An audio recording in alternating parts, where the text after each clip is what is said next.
Good morning and welcome to this Election Day edition of Tank Time. I hope that you all go out and vote today. If you haven't, I encourage you strongly to go out and make your voice heard. As we all salute the American flagfish.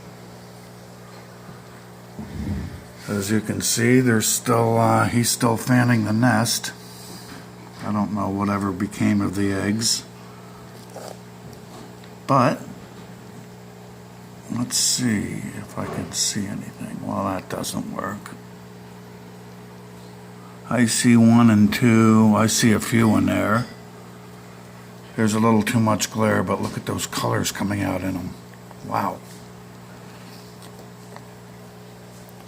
And over here, as you can see, I've done some extensive work on the pea puffer tank. I took the little guys out and put them in a little breeder box for live bearers, and I kept them in the main tank with a lid because these little guys can jump. They think they're little tarpons. So anyway, ahead of time, puffers are a little special. When you catch them, you don't want to catch them with a net. So I was in there with a glass and the other part of the spawner, the spawning box, not spawner, but where the little babies fall through. I was using that as the lid on the glass when I was catching them out of this tank and putting them into the other one. I floated them for 20 minutes, released them into the breeder box, and then I did a big water change. Mechanically and physically removed as much cyanobacteria as I could, and then I did 10 times the dose of hydrogen peroxide. I just bombed the living crap out of this tank. And the next day I did a water change and removed as much dead and dying cyano as I could. Bombed it again. And I did it one more time.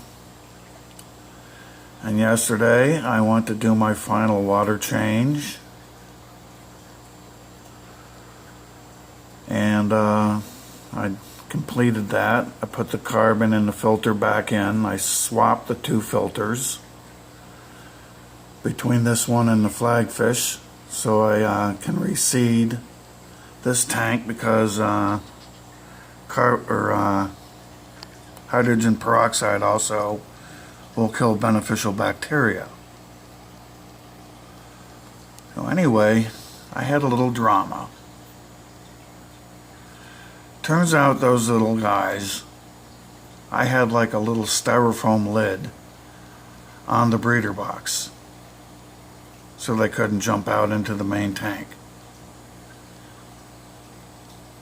They somehow jumped up, knocked it enough out of the way where they could jump out the edge, and one got into the tank.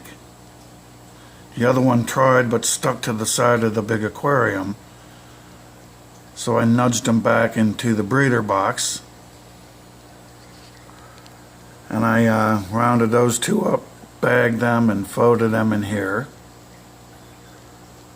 And the third one I had to go in there with the glass and the lid, the makeshift lid, rounded him up, and I eventually got him in here. What a process. But anyway, as you can see, it's clear as a bell. They're happy. I think that's the one. The larger one of the 2 is the little smart butt that got out and got to see the big boys. It was way too big of a cage for him, or a tank. Way too busy. And he was just trying to get out. So I helped him. Anyway, moving on to the third tank. This is where it all happened. Here's Mr. Sparkle. Whatever happened to your penthouse? It's completely gone now. The water lily is like dormant or something. The big cryptocorn has just taken over. Plants are all doing really well in this tank, and so are the fish. Guppy grass sank and became guppy scrub. So we got former penthouse, which became the scrub house. Got a little bit of Sagittarius subulata there. I'm trying a lot of that in my brackish tank because that's a brackish native, from what I understand. It's also in this tank. Let's see. I did scrubbing on the hood yesterday because it was completely thick with algae. So I put all the pothos in one place. There's a little guppy grass in there. That stuff just gets everywhere. A little bit of Vallisneria, little Italian val. There's some giant jungle val. That's doing exceedingly well. All my Anubias are doing fine.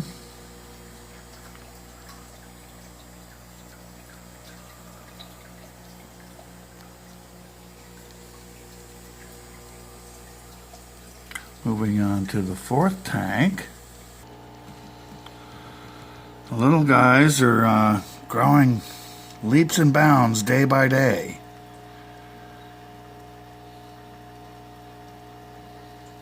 The older batch is about half grown for market. They're a lot less than half grown fully. But all they got to do is double or a little more than double in size, and I'll be ready to take to market. The small fry, I like that little black one right there. I might even keep him. I'm interested to seeing what the smaller fry become. A lot of them look calico. Some of them look just blonde or gold. One of these guppies are interesting. They could be black. Some of them could be white.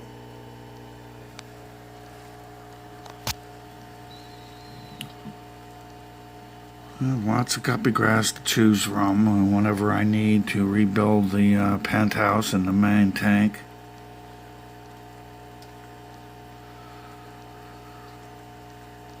Moving on to the fourth and final tank, the birthday tank. Yes, everybody is happy and healthy here.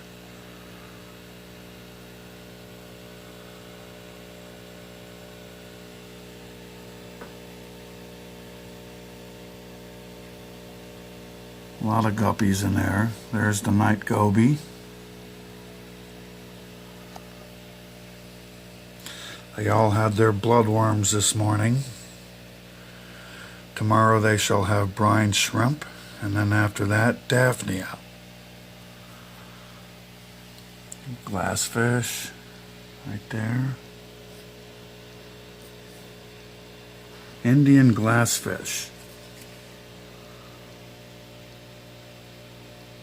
Taxonomically not closely related to any other fish in this tank. It's just a real oddball. A few swordtails in there. Nice molly.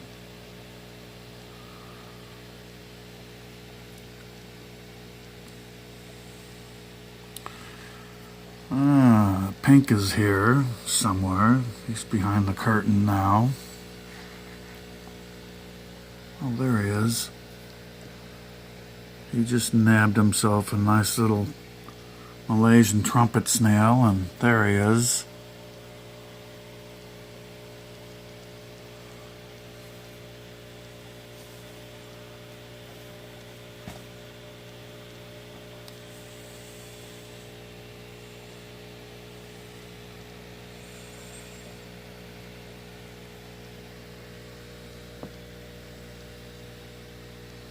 Here's a few ghost shrimp in here.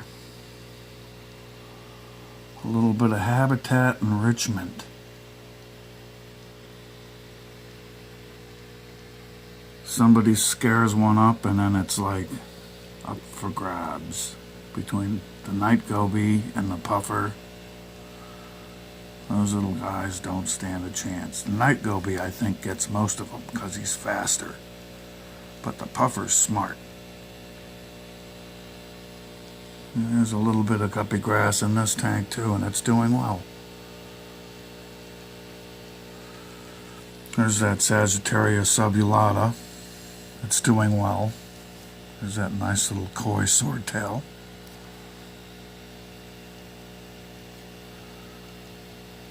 There's the boss.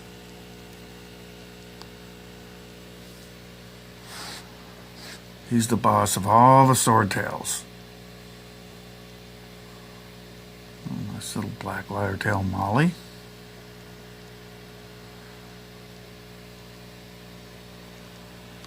I tried them in the brackish tank years ago and I didn't have much luck with them, but there's the black guppy. But this one's doing pretty good.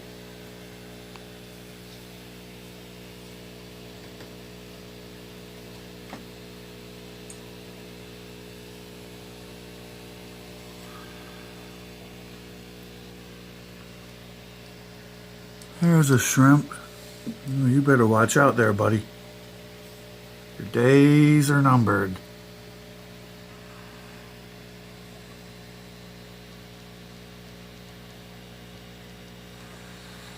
They do have some pretty cool moves.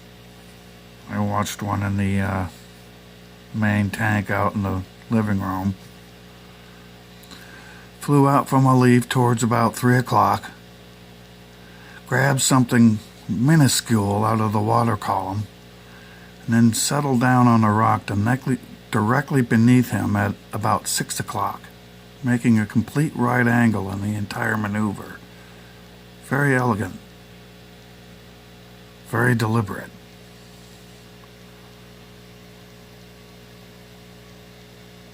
Oh, there's my little panda molly.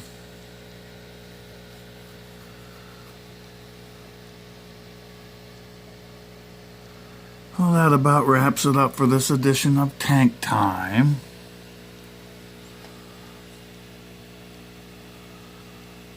I just encourage everybody to wear a mask, stand in line, and make your voices heard, because this is a big one. Stay tuned, stay safe, and hope everything goes okay through all this. Stay safe.